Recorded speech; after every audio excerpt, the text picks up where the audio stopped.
José Mourinho's first season at Roma was a success, helping the club win the inaugural UEFA Conference League. With several transfers already confirmed, we're going to see some immediate changes to the squad in this rebuild. And while Roma hasn't finished in the top 4 of Serie A since the 17-18 season, they've made some great transfers in recent years, especially with giving players a second chance in their career and flourishing when given the opportunity. Historically, the club also have one of Italy's best youth academies, with players like Francesco Totti and Daniele De Rossi spending the entirety of their career in Rome. Perhaps Mattia Rinaldi can be the next big player. While he starts as a 61 rated center midfielder, I believe that center attacking mid is actually a better position. It's going to give him a +6 in his rating. And as long as he continues this sort of growth, I can see him breaking into the Roma first team. The second season for any manager is always an important one as they continue to build upon their identity at the club. Getting Roma back into Champions League, whether that's a top 4 finish in Serie A or winning Europa League, has to be the priority for them. I placed Roma into the competition with a group consisting of Arsenal, Legia Warszawa, and AIK. The 50 million in our transfer budget is going to see some changes because several departures have been confirmed.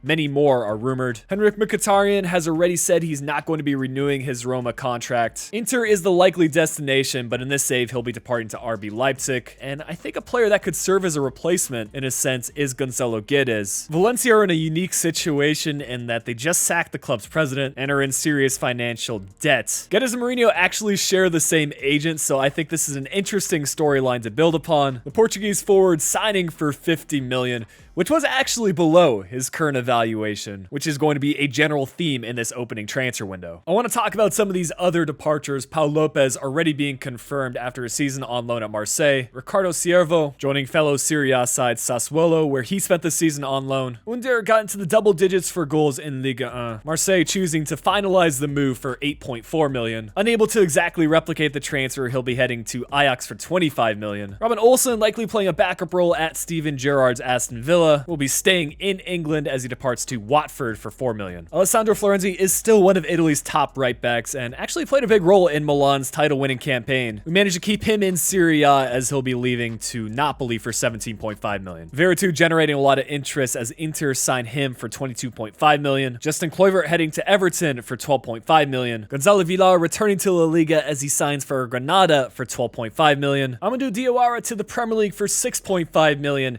And finally, David Santon joining Brighton for 2 million. Marco Senesi is one of the top center backs rumored to leave in the summer transfer window. Mourinho will have had an opportunity to scout him firsthand as Feyenoord were Roma's opponents in the Conference League final. The Argentine player actually holds an Italian passport, which is big for roster rules. It's a 25 million transfer, but most importantly, we're bringing in a left-footed defender, which Roma drastically need. Douglas Luiz might be out of the Villa starting 11 with the transfer of Kamara confirmed. It's very possible for him to move away. Still a player with a lot of potential. I'm surprised we were able to pick him up for just 20 million, as we're 3 for 3 for signing players for under their evaluation. It was a remarkable season for Bodo Glimt as they reached the latter stages of Conference League, beating Roma along the way in the group stage only to be defeated by them in the knockout stages. It was inevitable for some of their talented players to leave the club. Patrick Berg leaving in January for Lens. It's linked that Mourinho is going to try to sign Solbakken, a player who I was not yet familiar with in career mode, but that's what I think makes these rebuilds special.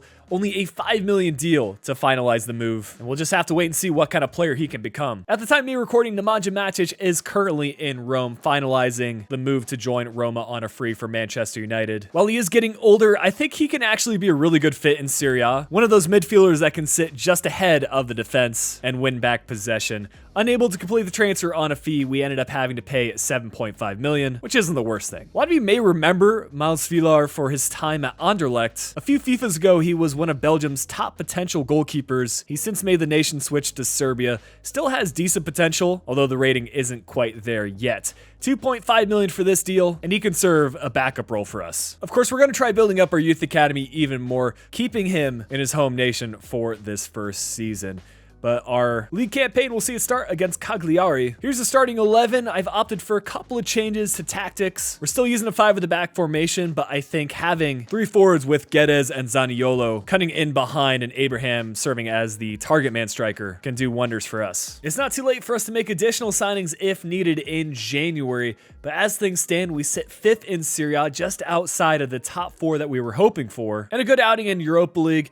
Arsenal going undefeated, but we will finish second, which means we have an additional match to play in the knockout stages. It's important for us to have squad depth at each position because injuries happen just like they did to Karsdorp. It's going to sideline him for a long time as well, 7 months, so we practically need to sign another right back in January. And with us having all this transfer history with Marseille, why not try to sign one of their players? Paul Lirola has had an interesting career. He was a part of Espanyol and Juventus's youth academy, spent some time at Sassuolo and Fiorentina, which is impressive because he's still relatively young, only 24 years old, and I think he can fit our system well with the ability to play both at right back and right midfield as he signs for 20 million. Hopefully we can stay healthy for the remainder of the season as we get into the preliminary round of Europa League. Our first knockout stage opponent will be Benfica. We win the home leg 1-0, and the away leg also going in our favor, advancing 3-1 on aggregate. Round of 16 will be against Lyon, a tough opponent, especially when you look at some of the other clubs in the competition, and that showed from the score lines, losing 3-1 at home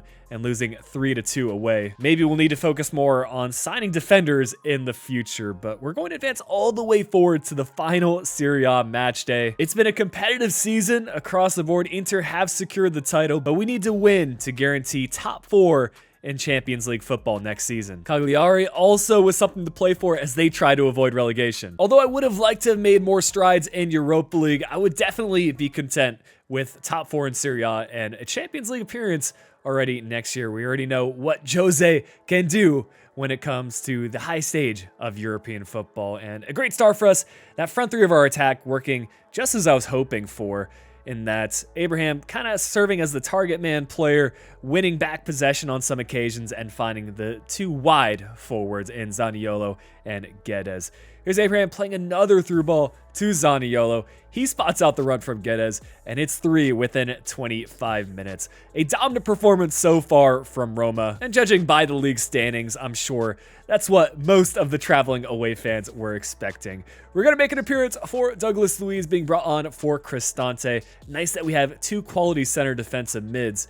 And Guedes showing his pace here, just latches onto the over-the-top through ball and spots the keeper off his line. He's going to chip that to make things 4 on the day. This match pretty much done and dusted, but a good bit of link-up play between the Cagliari players, and Rui Patricio unable to make the kick save. A man of the match performance from Guedes as he secures the match ball and Champions League football for us next year. As expected, not many changes to the top half of the Serie A table, but it won't really matter too much for the relegation spots because there's only one Italian league in FIFA 22. We made it all the way to the semifinals of the Coppa Italia, but lose out to Inter 3-0 on aggregate, who go on to win the final against Fiorentina 3-2. A surprise winner in the Champions League, Wolfsburg picking up the win at 2-1 against Manchester United. Of course, we saw an exit in the round of 16 of the Europa League, with PSG winning the competition against Real Sociedad in the final. And it's back-to-back Italian winners in Conference League, Napoli picking up the victory against PSV. Judging by the gameplay, it's not surprising that Guedes was the top goal scorer for the club. 22 goals across 46 appearances. Our captain Pellegrini also doing quite well, +3 in his overall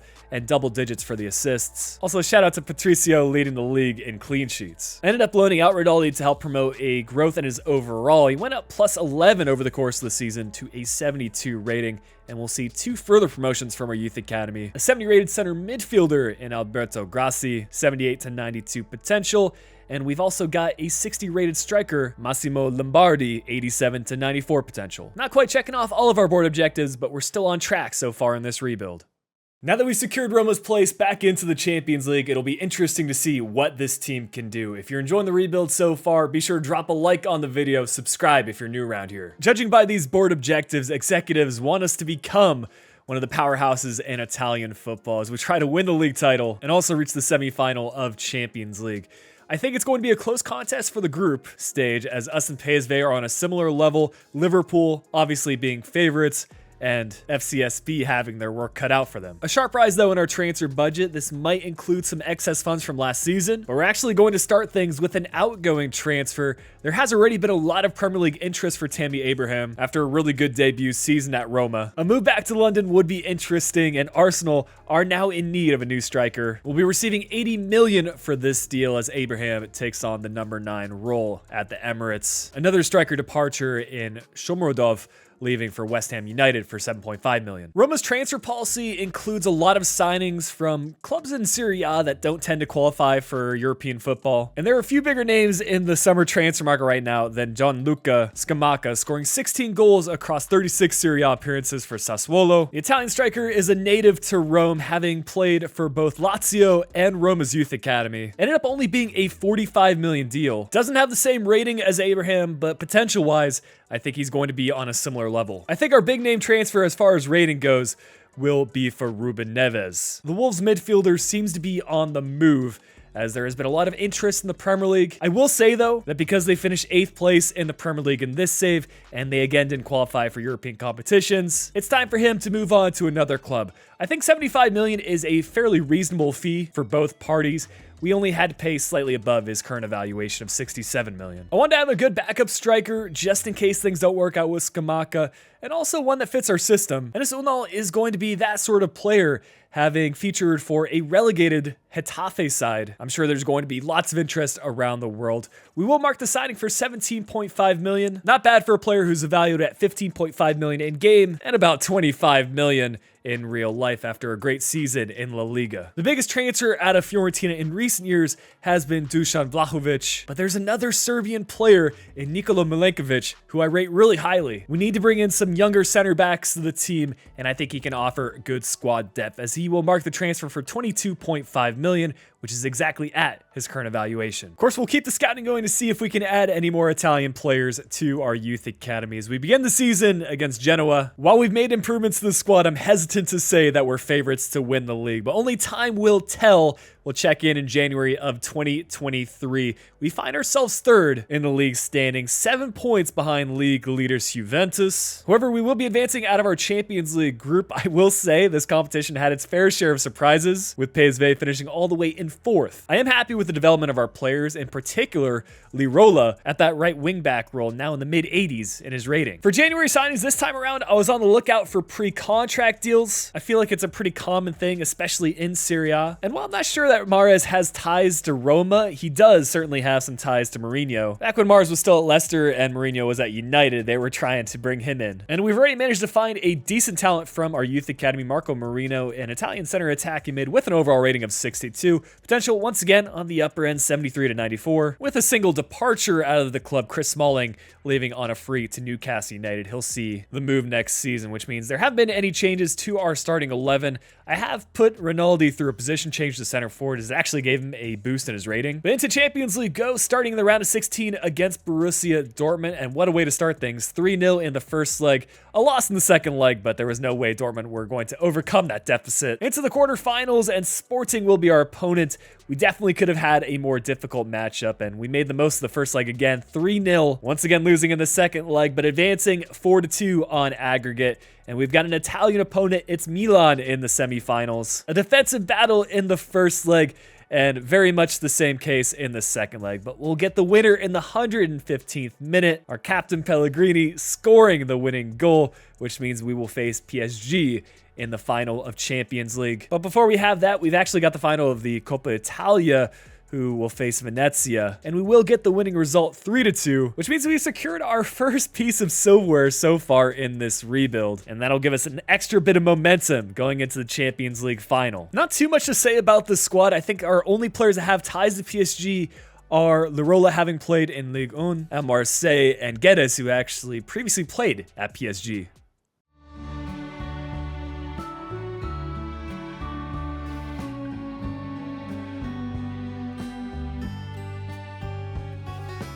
Anytime I have this matchup in these rebuilds, the storyline tends to be whether PSG can get their first Champions League title, but I think for Mourinho, the interesting storyline is the fact that he's undefeated so far in Champions League matchups, and we'll see if we can keep that going here, as Zaniolo wins back possession in our own half, takes it all the way past Donnarumma to open up the scoring 29 minutes in. He is actually going to be brought off in the second half for our homegrown talent.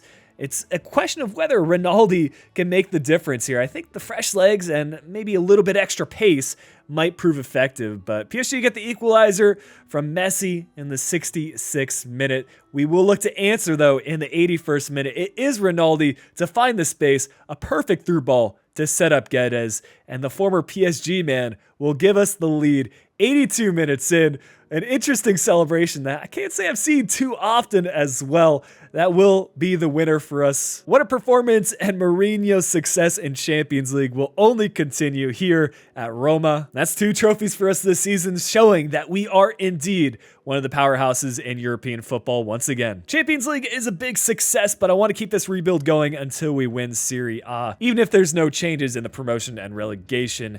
For Coppa Italia, we of course got that win against Venezia and the win in Champions League against PSG. Manchester City winning Europa League, so back-to-back seasons with surprise teams, and another surprise in Conference League as Olympiacos get the victory against Leicester in the final. What a season for Pellegrini, hoisting 2 trophies and leading Roma in goals, scored 24 from 56, also leading the way in assists, 17 from 56. And another solid outing for Ronaldo, going up +5 in his rating. Granted, some of that was from the position change. Should still have potential to be a talented player, but we'll head into Season 3 of the rebuild with a slightly increased manager rating. Now that we're Champions League winners, we're going to look back at some previous Roma players to further improve the squad. We'll start the additions with the pre-contract player arrival of Riyad Mahrez. He'll slot right in at the right wing spot. Zaniolo kind of having an off season and also not choosing to renew his contract with Roma. IRL kind of made me think that he'd be the player to leave this season. No real surprises in our board expectations. We need to win the Coppa Italia, win Serie A, and win Champions League. I think we'll have an easier go of things in the group stage with RB Leipzig, FC Porto, and KV Mechelen, and 171 million to work with in the transfer budget. We will start though with the departure of Zaniolo. I was just waiting for a decent offer to come in. The Liverpool one was the most interesting to me, ultimately agreeing upon 130 million transfer to have him go to Anfield. Cristante wanted an important squad role in our squad. He just wasn't going to get that, so I figured let him leave to one of his former teams in Atalanta, as they'll see the departure for 50 million. And Perez not playing a role for us. We'll be heading to Leicester for 22.5 million. In my opinion, the only area that we needed to improve was at goalkeeper. And I think there's really 2 options: look outside the top 5 leagues or build upon the storyline of having a former player. Honestly, I forgot that Ali's son featured at Roma for 2 years before transferring to Liverpool. Not too sure about the transfer fee, but hey, we've got funds at our disposal. Why not use them? And this will certainly help our chances of winning the Serie A title. But several competitions to begin the season. First the Italian Super Cup, then the UEFA Super Cup, and then our focus will turn towards league. Quite honestly, this is one of the strongest teams I've had in a rebuild within 3 years, and hopefully we can start our season with some success and good form against Juventus. It's a 2-1 victory in extra time. Ruben Neves scoring the winning goal, and we'll try to keep that same luck in the UEFA Super Cup. Not sure why the goal scorers weren't showing, but we'll still get the winning result. And who knows, we might be able to set records if we can continue to get winning results. We'll see how things have gone up until January. We are indeed first place in the Serie A standings, 8 points clear of Juventus, and now we just need to keep our good form.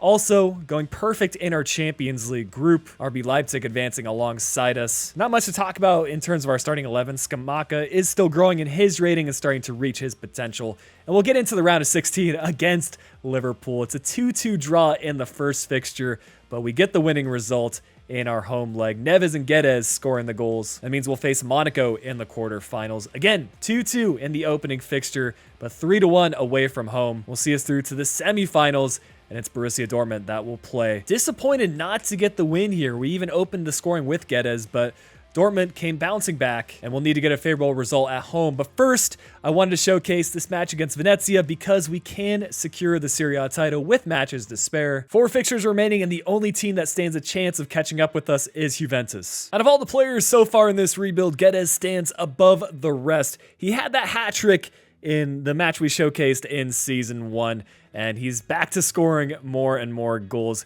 giving us the lead early in this fixture, but Venezia catch us on the counter, and while they've been struggling in Serie A IRL, they've done all right in this rebuild. Orsic signing for them. I know they finished mid-table last year, and who knows where they might be in the league standings. Scamacca probably should have gotten the winner for us on the header, but unfortunately, just a draw in this one, meaning that we can't secure the title quite yet. Whether that lapse in concentration played into our loss in Champions League, I don't know, but When all things were said and done, we ended up winning the league by 13 points. We knew we had to check off Serie A, and I'm glad we were able to celebrate at home at the Stadio Olimpico. Combine that with the fact that we picked up the Supercoppa victory at the beginning of the season, and also the UEFA Super Cup, means that we've got 3 trophies in this 3rd season. A quarterfinal exit against Fiorentina in the Coppa Italia, Juventus winning this competition against Milan in the final. The semifinals exit to Dortmund wasn't enough to carry them through to win the entire competition, as PSG win on penalties. Arsenal win Europa League against Marseille, and Fenerbahce to win Conference League against Real Sociedad. Guedes reaching a 90 in his rating, 38 goals across 54 appearances, and this time he also leads the club in assists. Maybe it's best that this rebuild is coming to an end because our manager rating is in the red, but a final look at the Roma squad. With summer transfers now in full force, I especially need your help when it comes to suggesting the next rebuilds, so make sure to leave that in the comments section. Leave a like if you enjoyed the video, subscribe if you're new, but until next time, this has been Flick. I'll be talking to y'all again soon.